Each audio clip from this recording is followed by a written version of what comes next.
The day when you can finally take off on that long-awaited cruise just keeps getting further and further away. We heard last week that the Abbott government will lift the retirement age, but now we are also being told that we won't be able to access our super funds until we are 70. Yeah, it's extraordinary for a lot of older Australians. Now, even though nearly all of us contribute over 9% of our earnings to super, many of us give little or no thought to it at all. So to tell us how we can wise up when it comes to our super, here's our finance guru, Scott Hayward. How are you, Scott? Good morning, guys, and it's going to be a long time before Luca looks at her superannuation, but the definition of retirement used to be you get rid of the tension and ask, where is my pension? But for many of us now, that is going to seem a long, long way away. Can you believe that there's over $18 billion of lost superannuation in Australia? And what that means is that people have either moved house, they've moved jobs, or even changed their name, and they haven't got around to consolidating it. So the first tip I've got this morning is that if you have moved jobs and haven't put all your superannuation in one place, engage a financial advisor or try and do it yourself and get them all. You're going to save fees, you're going to save, I suppose you could say, a lot of money in getting them all in one place. You don't have 10 bank accounts, so why would you have so many super funds? So the first thing you've got to do is get them all in one place. Now, you talk about engaging a financial expert. The reality is most of us aren't going to do that. And the other reality is most of us have worked 6, 7, 8 jobs and we don't know where that is. How would you do it yourself? How do you find it yourself?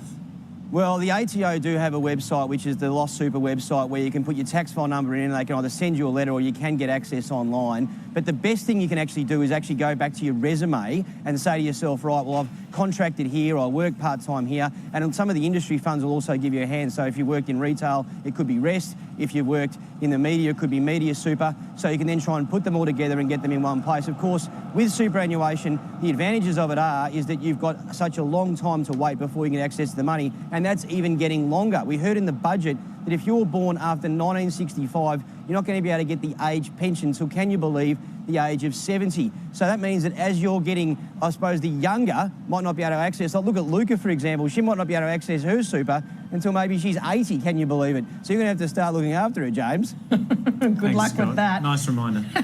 Now, Scott, in regards to super, do you think, many of us just say, oh, look, I'll go and look after that afterwards, in a couple of years. And many of us don't understand the importance of managing that super really well. Yeah, that's a good point, Natasha. I think the things to look at in superannuation is firstly what fees you're paying, and you can ring up your super fund and ask what fees you're paying. The second thing to do is think about what's known as a risk profile or your attitude towards risk. And that means, do you want to be aggressively invested, which might be a lot of money in shares or in property, which are growth assets, or do you want to be conservatively invested, which people approaching retirement might want to be, which might be in cash or fixed interest. But you've got to also remember that the average male lives until about the age of 86 and the average female lives until about the age of 90. So your superannuation has to last you for a long time. And in addition to that, as we hear that the more and more budgets or the next budget that comes out might say that retirement ages are pushed further and further apart, people are also going to have to look at alternative ways to invest their money, which means starting a share portfolio or, unfortunately, buying a property. And unfortunately now, the average price of a property in Australia, the median price, is over $650,000. Now, admittedly, the salaries that we're getting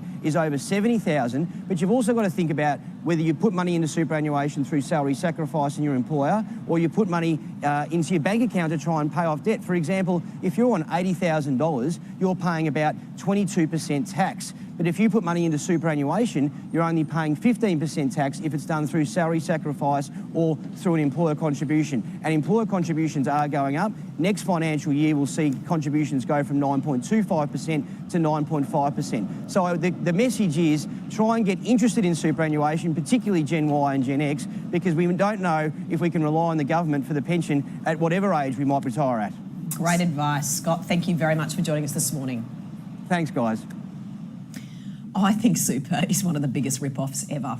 Really? Well, I think, a lot of the older generation, when the government encouraged you to put all money into super, if you put $1 in, we'll match it with $1. All of these poor people put all their money into super, then lost it all during the GFC. I don't think they knew going into super that a lot of people just played with their money in high risk That's areas. what he was talking about, the idea that you can have it in high risk, we can have it in sort of But people didn't consolidated know that, and then they'd go and say, oh, sorry, we've lost all your retirement savings. So it's a scam, basically. Is that what you're saying? Details after the break.